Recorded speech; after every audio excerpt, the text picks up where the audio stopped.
Tēnā koutou katoa, nau mai ki te hui o te komiti rātonga rangatopu me te rautaki e tēnei rā. Welcome everyone to today's Policy, Finance and Strategy Committee meeting. The emergency procedures, I'll just have them brought up briefly on the screen. I think everybody here is quite familiar with those. In the case of emergency, please follow our very capable staff. And can I please ask that all mobile phones be switched to silent mode?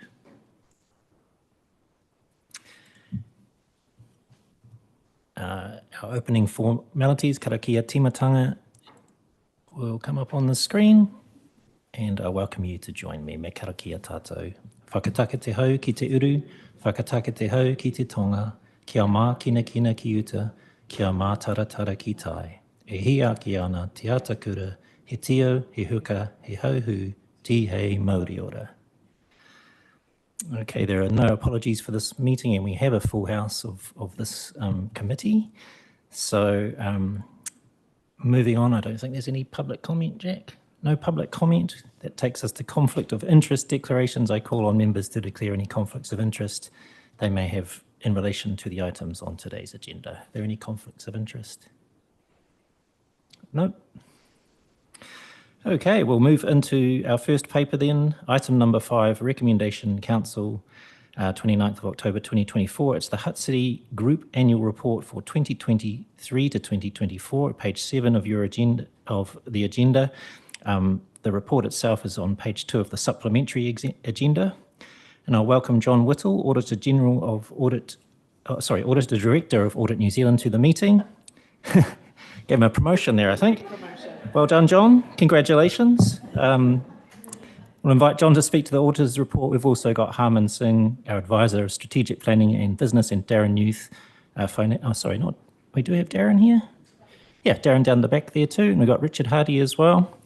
Everybody's going to speak to this paper, but shall we I'll go over to you first, John, if you have any comments to make. All right, thank you, Chair.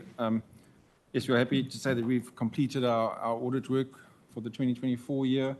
So this completes all the work that's necessary for us to report on both the audited information in our report, which includes the financial statements and the statement of service provision, and also over the disclosure requirements, which include the disclosure requirements from Schedule 10 of the Act, as well as the preferential prudence requirements, so the reporting requirements. In terms of the report itself, it's probably easiest just to compare it to last year's reporting. So firstly, the report has an unqualified audit opinion over the annual financial statements, which means we are happy that they fairly present the Council's position and financial performance for the year ended in terms of the requirements. The report then goes into a modified opinion over the statement of service provision, which is the same as last year in that we are comfortable with all the measures reported. We think that they do fairly reflect the levels of service performance for the Council, except for 3 water services measures, which have been qualified for a couple of years now.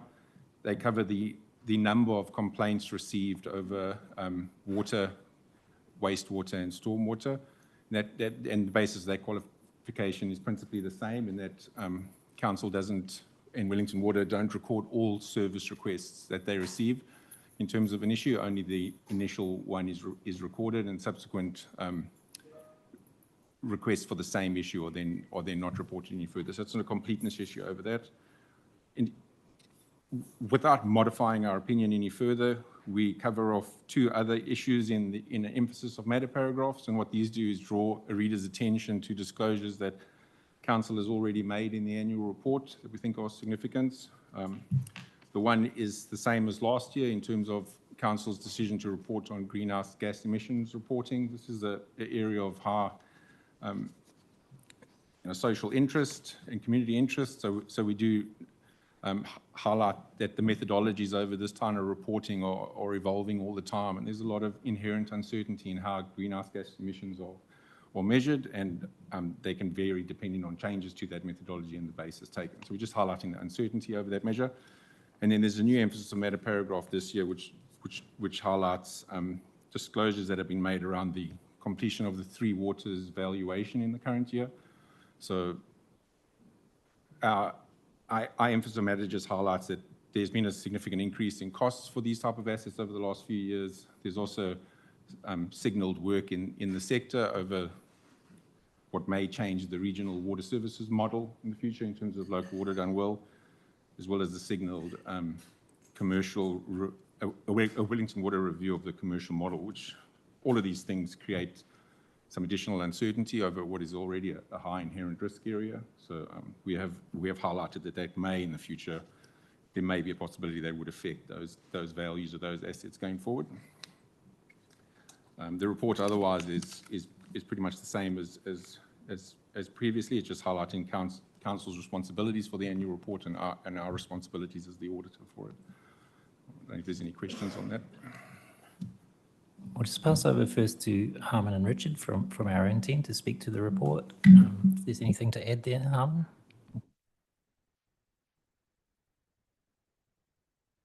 The one on the right. Thank you, Mr. Chair. And kia ora, councillors. Really pleased to be here to present the final annual report 2023-2024. Just want to acknowledge the hard work of our team, the finance team, Jenny's, Darren and his team, corporate planning, Wendy Boffa and myself, and communications and engagement, Vicky Jones, have done a fantastic job working together to make this happen. On October 14th, we shared the draft annual report with you, and thank you for your responses. We have incorporated your feedback into the report now. The final financial changes and updates we made are outlined in the supplementary paper titled Update on Final Changes to the Hutt City Council Group Annual Report 2023 and 2024. We have received some additional feedback and the team is working on it in the background. Following this meeting, we will make final minor edits to the report and have it published on our website and in hard copy by the end of November. Kia ora. Thank you very much. He pātai tō ngā mema. Does any member have a question? I might kick off with one, probably for Harmon and Richard, I think. On page, what's page 14 of the agenda, page 8 of the annual report, there are two population figures included. One of them's a population of 114,000 and the other one is the census, usually resident population, a number of people of 107,500 people. I just wondered how those two numbers differ, and when we talk about the population of Lower Hutt, which one do we usually refer to?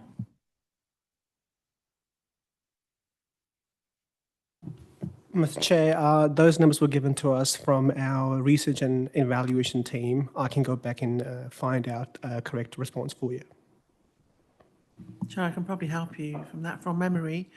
The larger figure is the one that's used, was given to us by Sense Partners, based on the work they did, which is the basis for all. We use that for all of them, but identify what the census figure is.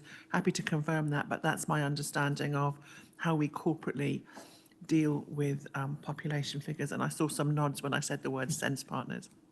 Thank you. Yeah, that's what it does say that in the report, that it was Sense Partners versus the census figures.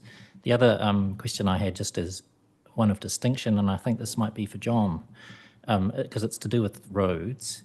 And on page 23 at the top of the page, there is reported 1,158 metres of road replaced and 1,834 metres of road resurfaced. I just wondered what the distinction is there between road which is replaced and road which is resurfaced.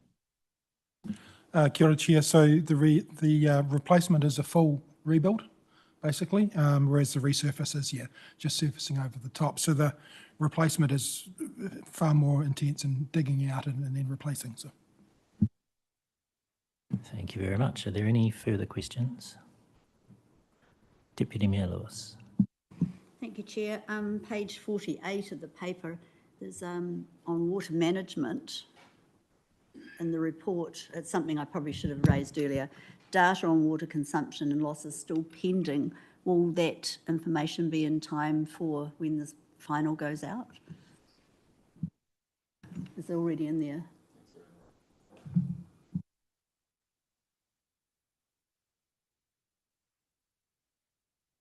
We all good on that one, Deputy Mayor? Yeah.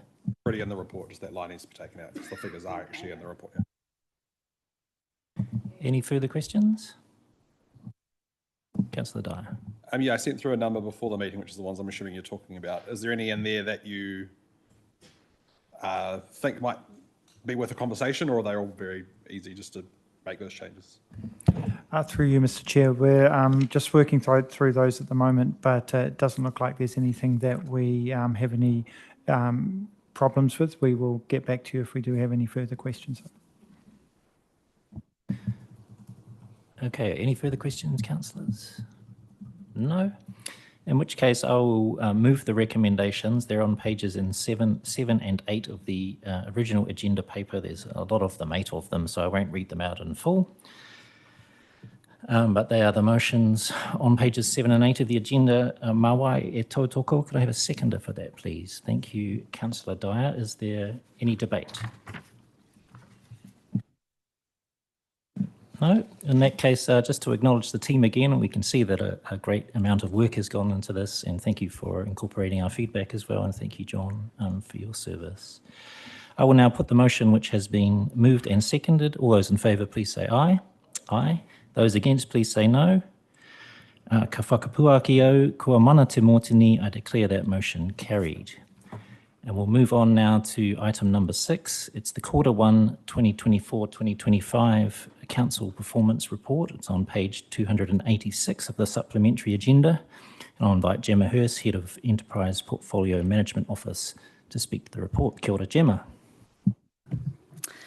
Kia ora, hi everyone. So I'm presenting the Q1 performance report, which covers the period 1 July to 30th of September 2024. Firstly, you'll notice that the report has had a range of presentational improvements to start the new financial year. This has been done to enhance the readability of the report, all as part of our continuous improvements being made to performance reporting at Council. So for this quarter, you will find some good news stories from page 5 of the report, which covers things like the City Summit, representation review, and there's a couple of stories in there about all the new planting happening around the city. And you'll also find from page 10 an update on our progress towards all of our strategic focus areas for quarter 1. There's also a snapshot of our major projects, which you'll find on page 17. And for 2024-2025 financial year, we have 77 non-financial KPIs.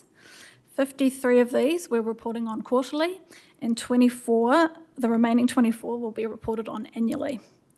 So the figures for Q1 are that we met 66% of our targets, and this is up from 57% for the same quarter last year. You'll also find the usual financial summary from page 35. As always, our officers are here to answer any questions that you have on the report.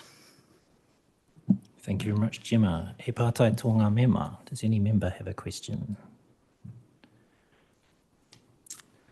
I have a few, Gemma. I'm not sure the right people here to answer them, but we'll give them a crack. The first one is on what you mentioned, page 17, progress on the major projects. It's page 304 of our agenda paper today. And at the top of the page, under the heading financials, there's a acronym that's WOL cost, CapEx and OpEx. And I just wondered what that WOL stands for, if anyone can enlighten me. It's the whole of life cost of the project. Okay, I don't know if there's room to spell that out there or put it down the bottom or something. I had a question about emissions, the emissions reporting. I don't think Ewan's here. I've just asked the question and maybe someone could get back to us later. And it was about the targets. We're quite a way off those targets. Both of the measurements for emissions are roughly double what our target is. So and there's no commentary on those ones, wondering how those targets were set and if they were realistic targets or not. Thank you. And then the last one was under transport, page 315 of the agenda, kilometres of shared pathways and cycle lanes added annually, and this is something we seem to struggle with year on year. There's no target for this year or this quarter. It says that we've built no shared pathways or cycleways, but we have met our target. And I just wondered why the target isn't the figure that was reported in the annual report, which is page 81 of this agenda. There were, in that report, 25.7 kilometres of cycleways and 72 kilometres of shared paths. That's a total of 97.7. Why that isn't the baseline, and we're looking to measure improvement from there. John? Thank you, Chair. So, yeah, we should be using that as the baseline, as the number. So there'll obviously be through Te Pura Horonuku a number of kilometres added over the next 12 to 18 months. So the number, you're quite right, the number at the end of the annual report at the end of last year should be the baseline to build from this year. So can we update this measure before it goes out? Thank you very much. Are there any further questions? No. In that case, I will move the motion that the committee receives and notes the quarterly performance report for the period 1 July to 30 September 2024 attached as Appendix 1 to the report. Mawai e tautoko. Do I have a seconder, please? Thank you, Councillor Stallinger. Is there any debate? No, other than to thank you, Gemma, and everyone else who's had input into this report. And I like the new format as well. Thank you. I will now put the motion which has been moved and second. Those in favour, please say aye. Aye. Any opposed, say no. Ka whakapuaki au, kua mana te mōtini. I declare that motion carried. Item number 7 is questions. I have received no questions and will hold our closing karakia until the end of the council meeting that follows. So I declare this meeting closed at, looking for a clock,